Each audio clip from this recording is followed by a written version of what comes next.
Eh bien, nous avons déjà évoqué dans ces entretiens l'impact de l'idéologie woke sur l'individu et sur la société. Et aujourd'hui, c'est sous l'angle de la psychopathologie psychanalytique que je voudrais évoquer plus précisément le sujet du wokisme. Wokisme et cancel culture que Renaud Large et Ruben Rabinovitch désignent dans une étude récente comme des chevaux de Troie entrés dans la cité républicaine. Alors à la base, les woke sont des hommes et des femmes qui estiment que certains individus subissent des violences, des inégalités en raison de leur couleur de peau, de leur religion, de leur genre ou de leur orientation sexuelle. C'est évidemment une cause qui mérite que l'on se lève pour la défendre. Seulement, comme j'ai déjà eu l'occasion de le préciser, il y a d'un côté la cause et d'un autre côté la façon de défendre la cause. Et c'est là que la psychanalyse peut éclairer le terrain d'une façon très intéressante. Je vais essayer de mettre en exergue les quatre points qui me paraissent les plus significatifs. Premier point, le complexe d'infériorité et les mécanismes de défense. Woke, ça signifie éveillé. Et nous retrouvons avec ce terme la vision binaire qu'a le wokisme du monde. C'est-à-dire qu'il y a d'un côté les éveillés, ceux qui sont conscients et qui savent, et il y a d'un autre côté les endormis, les inconscients, les non-sachants.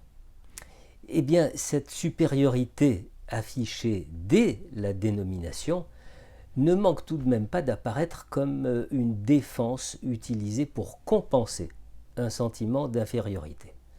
Une défense permettant également de valoriser l'individu éveillé et de lui accorder une place sociale, place qu'il n'a probablement pas eue dans son histoire.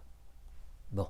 Par ailleurs, la vision binaire du monde et des individus conduit le woke à considérer des catégories de gens, des catégories d'individus et non pas des sujets singuliers. C'est-à-dire que c'est un monde sans altérité, où il n'y a que des clones.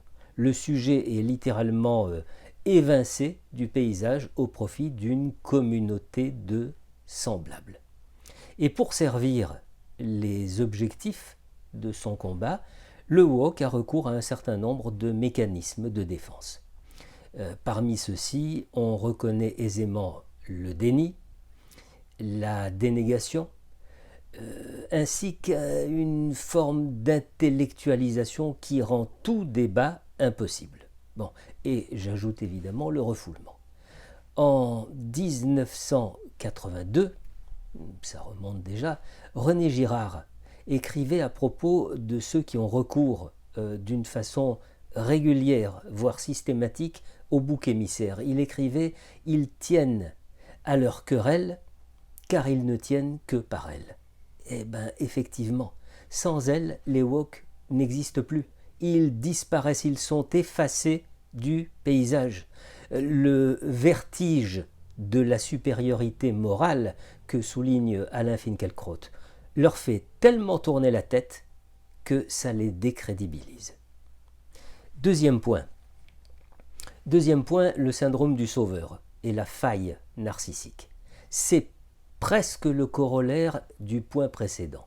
Le woke, donc l'éveillé, se veut naturellement éveilleur, éveilleur des consciences endormies auxquelles il apporte une révélation, c'est-à-dire qu'il sait et il montre ce que les non-woke ne savent pas et ne voient pas, aveugles qu'ils sont. Eh bien, en ce sens, le woke est un nouveau sauveur, un guérisseur de nos sociétés. Le woke nous donne ainsi à voir l'image d'un moi, allez, disons-le, surdimensionné, qui autorise la suspicion d'une faille narcissique que l'individu tenterait de combler par son engagement, par ses certitudes et par son combat afin que ses affirmations prévalent. Alors si celles-ci sont acceptées, eh bien la reconnaissance obtenue le narcissise. Si elles sont repoussées, le woke va trouver chez son adversaire un persécuteur tout désigné qu'il persécutera à son tour avec une violence tout à fait justifiée. Troisième point, la manipulation. Oui, effectivement, il y a de la manipulation dans le wokisme. Il y a une stratégie de la destruction qui se manifeste par la modification du sens des mots, du vocabulaire, de la langue, de même que par le remplacement des mots et des concepts par d'autres mots et d'autres concepts. Sur ce point précis, souvenons-nous de ce qu'écrivait déjà Freud. On commence par céder sur les mots et on finit par céder sur les choses. Les woke qui veulent effacer l'histoire et la réécrire selon leur propre vision nous rappellent ce qui s'est passé dans les années noires du XXe siècle.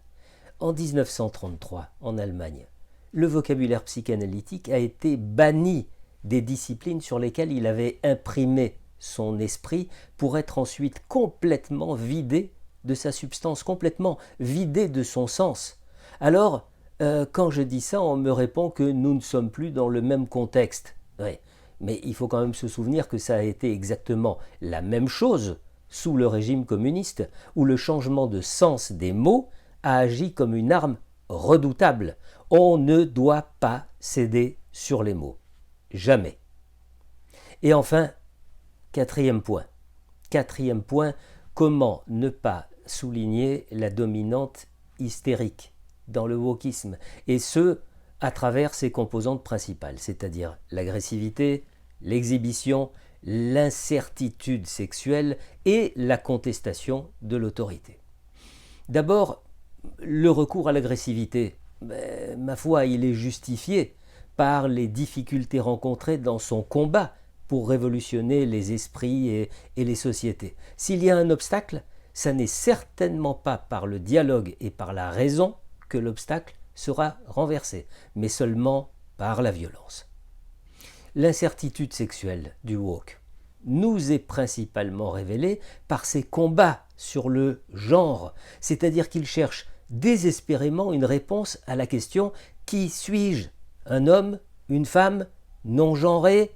Et il montre qu'il n'est ainsi probablement pas parvenu à la maturité génitale et qu'il se trouve en quelque sorte coincé au stade oedipien.